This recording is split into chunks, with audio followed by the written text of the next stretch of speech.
everyone, and welcome. I'm Jennifer, and you are listening to the Ego Next Door podcast. Today, we will be discussing how narcissism comes about. Is it genetic, environmental? Is there a battle between nature and nurture? Furthermore, we will be looking at the concept of narcissistic fleas and how to cope with it all. The thing about narcissism is that there is a common misconception that narcissists must have learned their manipulation skills through someone, and that chances are they are that way because they were raised in a toxic, abusive environment, were excessively spoiled, or influenced by their own parents to be this way. However, although it would be easier to just rely on specific, quantifiable signs to predict or diagnose someone's personality development, the truth is, I have found that nature plays as much as, if not more, of a role in personality development as nurture does.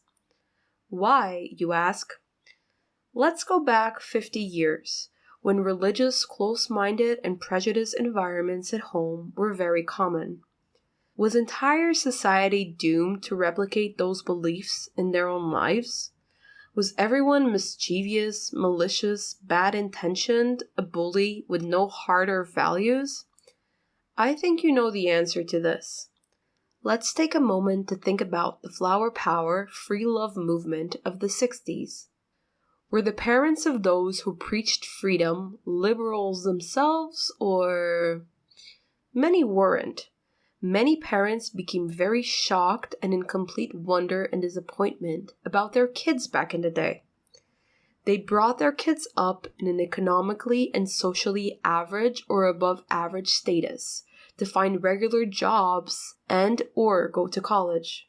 However, their kids became hippies who often became roadies, joining various cults in an attempt to do their own thing. Now, I'm not saying that becoming a full-on hippie was a safe idea for everyone, nor am I advocating for it. The point is that, for various reasons, it is very possible for a person to develop ideals, make life decisions, and choose life values that are opposite to their upbringings. The same can be expected of the development of goodness and wickedness traits. Sure, according to psychology, there will be tendency to develop toxic behaviors when that is the behavioral reference one has. However, psychological studies are yet to determine if there truly is a tendency for non-toxic behaviors when an individual's behavioral reference is mostly non-toxic as well. Let's take a moment to think about this. Has every bad person you have met come from a broken home? Or was every person you have met that came from a broken home a bad person? No, right? Reality is, goodness has always lived in parallel to wickedness. The color white is the absence of any other color, and the color black can be made by combining them all. And in between these two, we have gray. It makes for a more dramatic narrative to put angels and demons into a ceaseless mortal combat.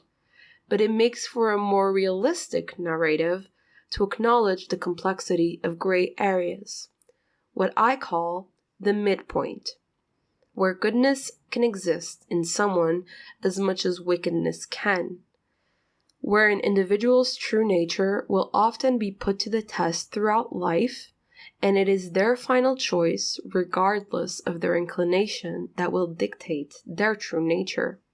Nevertheless, tests aside, my perspective is that someone's character will always have a hardwired, inborn pull towards its most legitimate nature, and this will rarely have anything to do with genetics. It matters not being the child of philanthropic, selfless parents, or the child of angry, selfish ones. And this is important to remember for 3 reasons. Selflessness may be a con for appearances, selfishness may be a defense mechanism, and perhaps these concepts, toxicity, selfless, and selfishness, are not real. Maybe we have been looking at them with too much polarity. and have refused to accept that they are part of a spectrum. Let's be real. Us humans can all be toxic, and sometimes being surrounded and brought up in environments that are absolutely wrecked will program us into reacting in strange ways. In several narcissistic abuse support communities, this is known as narcissistic fleas. An individual who is not a narcissist but has been exposed to a narcissist for an extended period of time may acquire narcissistic traits. Now, you may be thinking that in fact you have observed yourself saying, doing, or thinking things that seem off character to yourself. This may be getting you worried, wondering if you are a narcissist too. But do not worry. If you are wondering this and are getting genuinely concerned about that possibility, chances are you are not a narcissist. In fact, reading a lot about mental and physical conditions may get you temporarily panicking with a strange case of hypochondria. Fun fact, this often happens to med students when learning about health conditions and diseases in a phenomenon known as medical student syndrome. But also, according to a 2023 scientific study, individuals studying medical subjects exhibit distinct levels of nausophobia. For those who don't know what these words mean, hypochondria is the fear of being sick, and nausophobia is the fear of becoming sick in the future. So no worries if it happens to you. Just keep this in mind. Thoughts are just thoughts, so observe them, acknowledge their presence, but do not let them be internalized and begin catastrophizing about it. Do not, and I repeat, do not get obsessed with reading, listening, and generally studying narcissism and symptoms. The goal here is to help you heal and overcome your trauma. Do not get into a vicious loop of self-pity, anger, and re-traumatization. Let me tell you a story. A year or so ago, before one of my therapy sessions, I got myself into that catastrophizing mood after spending hours reading about narcissism, sociopathy, and psychopathy, etc. And guess what? I became fully convinced that I myself was a dangerous narcissist that needed to be set straight. I went to my therapy session and told my therapist the news.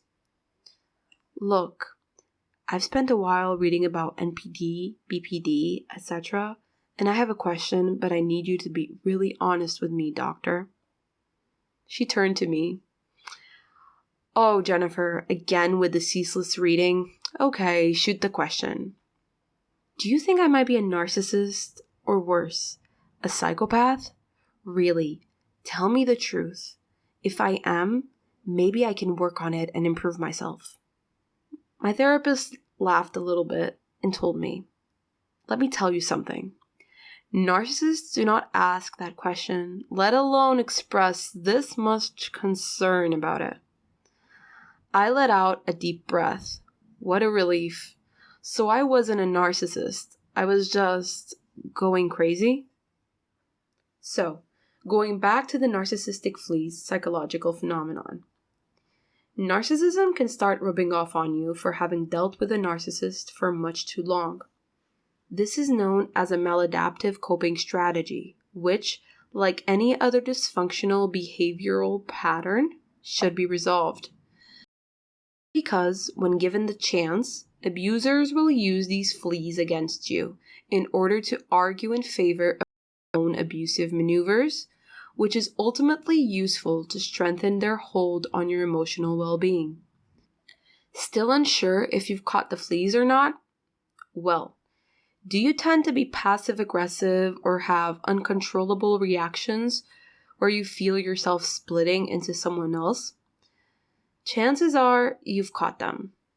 But how can we resolve dysfunction in our behaviors? By substituting unhealthy coping mechanisms with healthy ones. We can do this, first of all, by acknowledging the problem. Your subconscious mind will guide you to what feels right deep down and transmits a to you. Keep doing what you are doing now by informing yourself about narcissistic abuse and its consequences. Speak to loved ones, close friends if you have any, or support groups. Local or online works too. Begin establishing boundaries in your relationships by learning your limits and reminding yourself that it is okay to take time for yourself. Take accountability for your deeds, and always demand that others take accountability for theirs too. If they are unwilling to, do not insist, and do not continue to engage with this type of person. Finally, stay away from abusive relationships, going no contact, at all costs. If you are still in an abusive situation, chances are your fleas will gradually dissipate once you escape. You also must be patient with yourself. Once you do escape, it takes time to start looking normally at the outside world, almost as if you start to be guarded, both in what you say and what you hear. Give yourself love and kindness, and always surround yourself with those who give you compassion. On the next episode, I will continue deconstructing manipulation tactics and providing you with tips and tricks on how to respond when you are faced with these situations in real life. Thank you for listening to the Ego Next Door podcast. See you soon, and I hope you have a wonderful day. If you enjoyed today's episode and would like to hear more, don't forget to like and subscribe to my YouTube channel at Ego Next Door. And if you would like to support my work, consider becoming a patron to my Patreon creator page at Jennifer Hachia. The Ego Next Door podcast is presented solely for informational, educational, and entertainment purposes. The content here is not intended to serve as a substitute for the consultation, diagnosis, or medical treatment of a qualified healthcare provider. Reliance on any information provided here is at your own risk. If you or someone you know is in crisis or experiencing suicidal thoughts, please reach out immediately to someone who can help right away. Call your national emergency services or go to the nearest hospital.